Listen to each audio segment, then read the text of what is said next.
2025年7月，華語娛樂圈炸開鍋，53歲的古天樂被捕在美國秘密結婚，船育有一個10歲的私生子。更勁爆的是，爆料者稱其妻子是好萊塢花裔女星，兩人在拉斯維加斯的獵婚記錄都被扒了出來。微博、抖音瞬間被刷屏，井號古天樂被婚生子井號話題閱讀量直衝10億，網友們化身福爾摩斯，試圖從各種細節裡拼湊出真相。這場風波把古天樂推到了風口浪尖，也引發了大家對明星隱私權和公眾知情權的激烈討論。有人驚呼，連古天樂都塌房了；也有人質疑，這是不是新一輪的炒作？而古天樂本人呢，卻一直保持沉默，只通過經紀公司回應，不回應私人問題。這撲朔迷離的被婚生子事件，到底是真是假？渣們一起來抽絲剝繭，看看這背後到底藏着什麼。2025年7月18號，著名導演王晶在抖音發了條短視頻，說某位香港巨星啊，早就偷偷在美國獵婚生子了，孩子都10歲了。雖然沒點名，但評論歐立馬被古天樂刷屏了。為啥？因為王晶和古天樂合作過《竊聽風雲》《掃毒》這些電影，關係好着呢。所以大家覺得他這爆料可信度挺高。王晶在視頻裡還說，明星也是人，也有自己的隱私，但有些是人啊，紙包不住火。他旋暗示，這位明星為了保護家人，選擇了隱婚，甚至離婚後旋一起撫養孩子。這話一出，大家立馬覺得這是在間接確認古天樂啊，輿論一下子就炸了。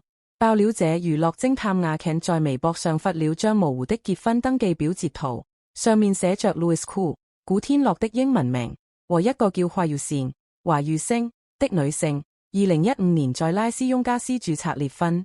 雖然圖片模糊得不行，但網友們全是通過比對古天樂的簽名筆跡，覺得高度相似。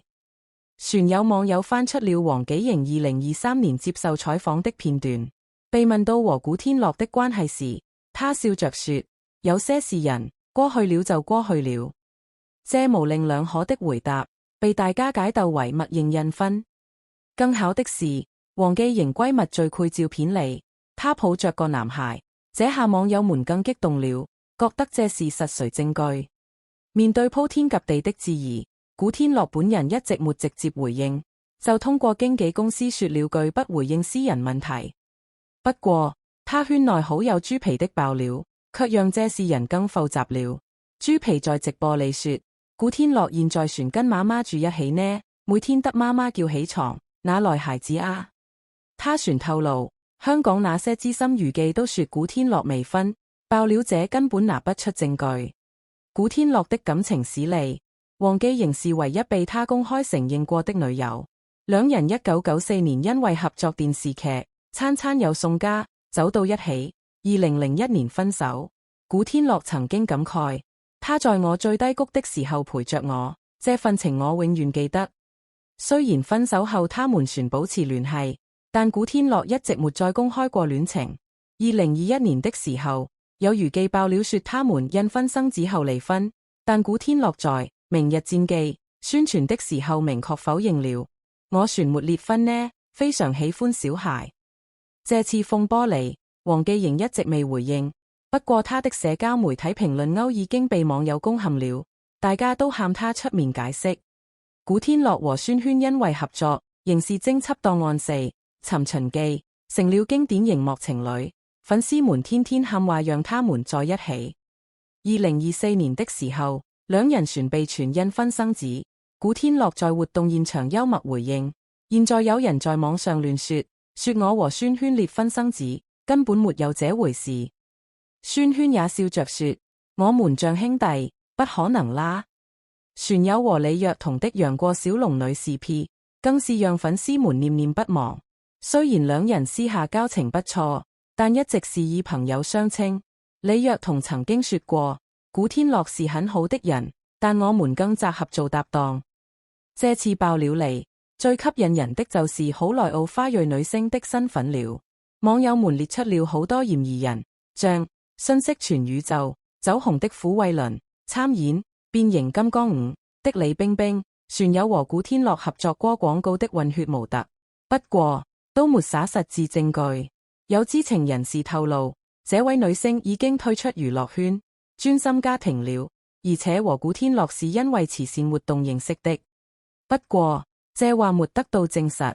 古天樂的慈善基金會工作人員也說，古天樂先生合作過的藝人很多，但私人生活我們不便評論。娛樂圈裏，印婚可不是啥稀罕事人。劉德華、尊、IS 這些明星都曾經選擇隱瞞婚姻。有資深經紀人透露，單身人設的代言費比已婚的高 30%， 核心粉絲流失率能超過 40%。古天樂代言的遊戲男裝主要面向年輕群體，保持神秘感可是商業策略。而且已婚身份船可能限制揮露。古天樂這些年演的都是硬漢、警察這些角色，要是公開了婚姻，說不定會影響觀眾對他單身黃金漢形象的認知。這次事件裏，媒體和網友們的狂歡可真是暴露了大家對明星私生活的過度關注。從結婚登記表截圖到王繼瑩抱着男孩的照片，啥都被放大解讀。心理學專家分析說，明星的隱私被消費，本質上是公眾對完美人設的投射和破壞欲。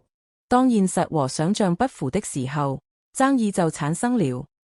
面對這些爭議，古天樂一直選擇沉默。這種策略既避免了和媒體正面衝突，也擁護了他低調務實的公眾形象。就像他在《殺破狼》《貪狼》宣傳的時候說的：我的工作是演好角色，私生活不需要向任何人交代。雖然爆料者說手裏有拉斯維加斯註冊記錄，但到現在也沒拿出完整證據。法律專家說了，未經證實的截圖不具備法律效力，傳播的話可能構成侵權。要是古天樂起訴，爆料者得承擔舉證責任。豬皮、宣萱這些圈內人的回應，都傾向於否定印婚傳聞。媒體在報道的時候，也得平衡公眾知情權和明星隱私權。娛樂新聞寫作技巧，你都強調了，消息來源要可靠，核實事實很重要。對於傳聞，得明確標註未證實。